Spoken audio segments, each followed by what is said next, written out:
Hibernian FC SKOL Cup 30th anniversary. An excerpt from the book From Oblivion To Hampden, Hibs Heroes of 1991, read by Jack Gillies.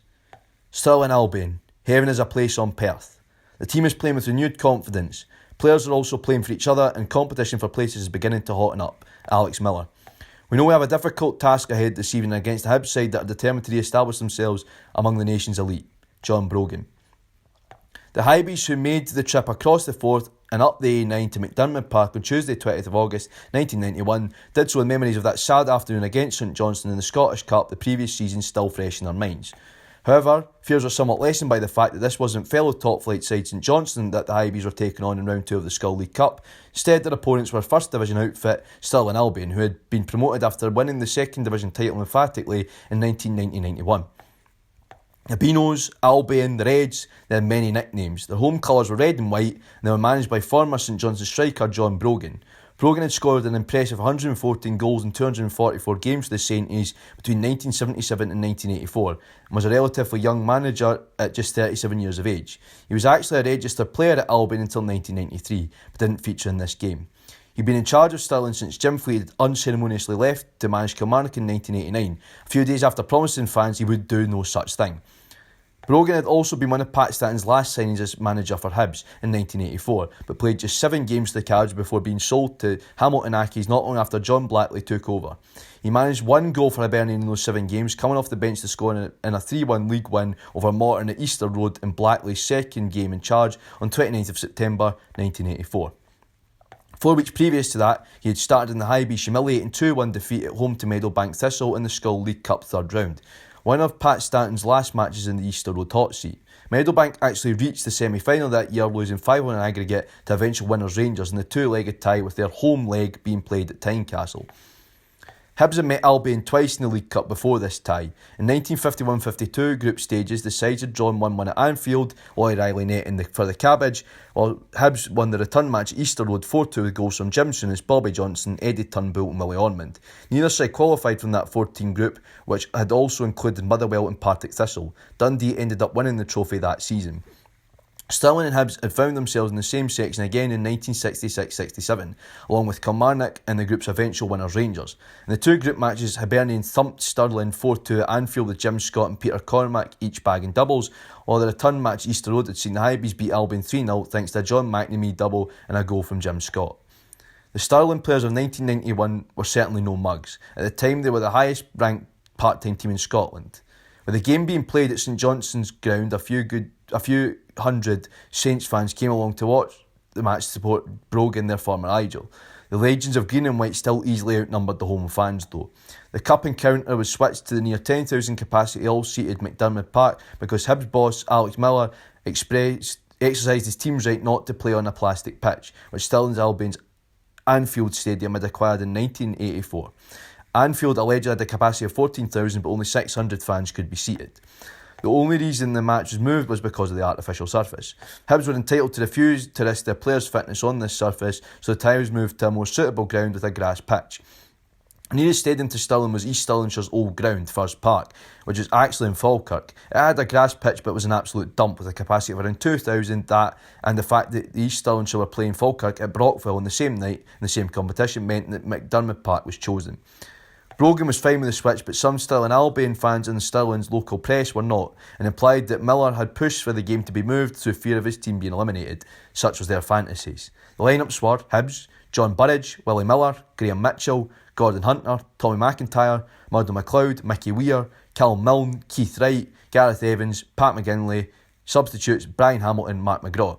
Stirling Albion, Mark McEwen, Colin Mitchell, Paul Watson, David Shanks, Dougie Lowry, Jim Kerr, Ian McInnes, Vinnie Moore, Michael Hendry, Stuart Robertson, Robert Docherty. Substitutes Michael Conway, David Pugh.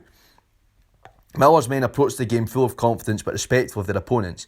In the 3 opening league games, Hibs had won 2 and drawn 1 while scoring in every match. Many of the previous season's ghosts had swiftly exorcised. There was no more Hibs haven't won since or Hibs haven't scored since. It really was a clean slate, and in the beautiful August sunshine at McDermott Park, the scene of heartbreak only a few months previously, Hibernian began a new adventure.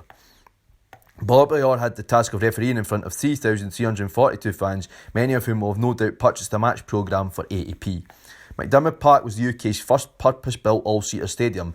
Other stadiums were all-seated but hadn't been built so from scratch. McDiarmid Park had a fine and large pitch, considerably larger than the plastic one at Albion's Anfield ground, but the bigger pitch was only ever going to suit one team.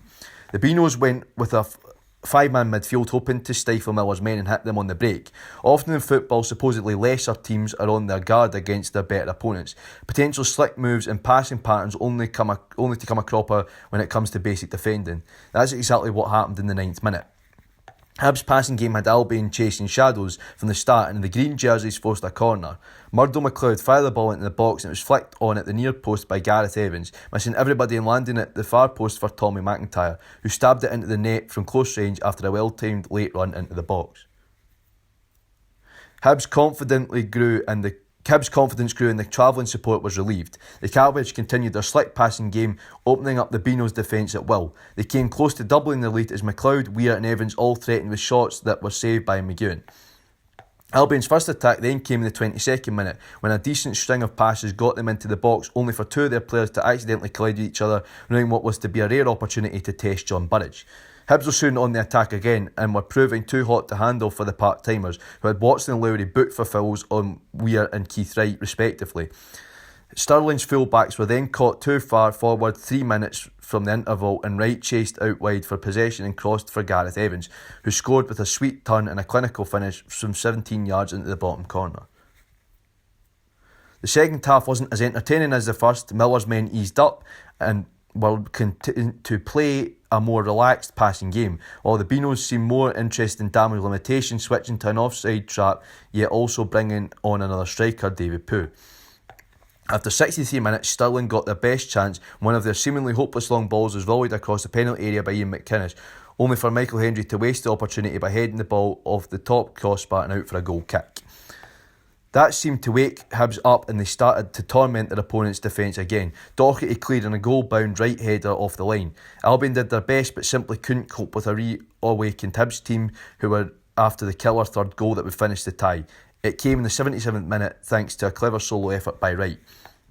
Frustrated with Albion's stubborn offside trap, Wright simply kicked the ball forward and ran from his own half, latching on to a weird pass. His blistering pace caught the tiring Beanos off guard and he went through one-on-one with McEwen. McEwen, Stirling's man on the bench, heroically saved Wright's first shot, but the persistent hungry striker made no mistake with the rebound, coolly slotting the ball into the net to make it 3-0. Stirling's Doherty was booked for dissent in the second half. His frustration and that of his teammates was perhaps understandable. They had done their very best, but that was simply not good enough against the rejuvenated Hibs, who looked like a totally different team to the nervous, unlucky green jerseys of the previous season. For good measure, Burridge got his clean sheet and never had a save to make. The score would have been a lot worse for Beanos had Hibs not eased off after their second goal, and if McEwen hadn't produced those fine saves, the Hibs fans were great. The Hibs fans are gracious as well as cheering the heroes in green and white off the pitch. They gave their plucky part-time opponents applause too. The Beanos had given a good account of themselves and of their division, but they simply weren't anywhere near Hibs' class. Miller's team had defended solidly, had bossed the midfield, and Wright, their man of the match, had ran Stirling's defence ragged. Hamilton and McGraw had replaced McIntyre and Milne in the closing stages. McIntyre had coped well with everything thrown at him, and Milne had run and tackled like a colossus in midfield, breaking up Stirling's rear for his forward. For Hibs, it was hardly a cause for a big celebration, but a potential banana skin had been avoided. The ghost of the previous season's cup nightmare at McDiarmid Park had been exorcised. Hibernian 3, Stirling Albion 0. The Hibs were drawn to play Kilmarnock at Rugby Park in the next round.